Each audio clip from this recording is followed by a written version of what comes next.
అందరికీ నమస్తే అండి. ఈరోజు అమ్మవారి కాసు అన్నమాట. కాసు మీద వచ్చేసి నేను హ్యాంగింగ్ ఎలా తయారు చేసుకోవాలనేది వీడియోలో చూపిస్తాను. మనకి కావాల్సింది కాసు ఒక 2 కాసులు తీసుకోవాలి.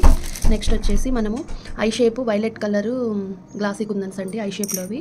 నెక్స్ట్ వచ్చేసి మనము జర్కన్స్ తీసుకోవాలి. మనకి జర్కన్స్ తీసుకోవాలన్నమాట. నెక్స్ట్ వచ్చేసి 2 హ్యాంగింగ్స్ అయితే తీసేసుకోవాలి. చాలా ఈజీ అండి, ఎవరైనా ఈజీగా తయారు చేసుకునే డిజైన్ అనమాట. మన 5 నిమిషాల్లో మాత్రము తయారైపోయే డిజైన్ అనమాట. నేను వచ్చేసి B7000 గ్లూ అయితే తీసుకుంటున్నాను. చూడండి, ఇక్కడైతే మనము మరి కాస్త గ్లూ అయితే అంటించుకోవాలన్నమాట. మనము దేని మీదైనా పెట్టుకొని అంటించుకుంటే బెటర్. ఇట్లా ఫుల్గా మనము గ్లూ అయితే అప్లై చేయండి. B7000 గ్లూ వచ్చేసి 1 by 1 అయితే అంటించేసుకోవాలి.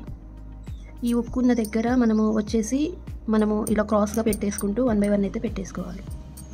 చాలా ఈజీగా తయారు చేసుకునే డిజైన్ అనమాట. మీరు B7000 గ్లూ అనేది మరి కాస్త ఎక్కువగానే పెట్టుకోండి.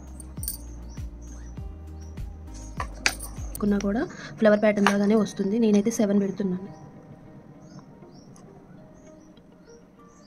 మనము ఫ్లవర్ అనేది ఎంత పెద్దగా పెడితే అంత పెద్దగా డిజైన్ అనేది ఉంటుంది. నేను కొంచెం హ్యాంగింగ్ కిందది పెద్దగా ఉండాలని ఇలా పెద్దగానైతే పెడుతున్నాను. నెక్స్ట్ వచ్చేసి పైన కూడా మరి కాస్త గ్లూ అయితే ఎక్కువగా పెట్టేసుకోవాలి. 5 పెడుతున్నాను.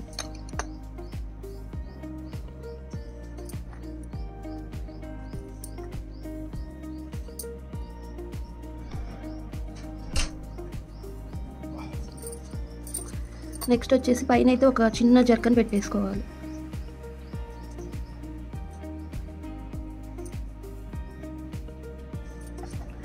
ఇలా తయారు చేసుకొని హ్యాంగింగ్ అయితే పెట్టేసుకుంది. కొంచెం ఆరనివ్వాలి. చూడండి, ఇది మనకి కంప్లీట్గా అయితే ఆరిపోయింది. ఆరిపోయిన తర్వాత దీన్ని కొంచెము మనము ఈ కట్టర్ తోటి ఇది ఓపెన్ చేసేసి డైరెక్ట్గా దీనికి పెట్టేసుకోవాలి. ఈ లింక్కి పెట్టేసుకొని జాయిన్ చేయాలి. చూడండి, ఇలా అయితే ఉంటుంది. చాలా ఈజీగా హ్యాంగింగ్ అయితే తయారు చేసుకోవచ్చు అన్నమాట.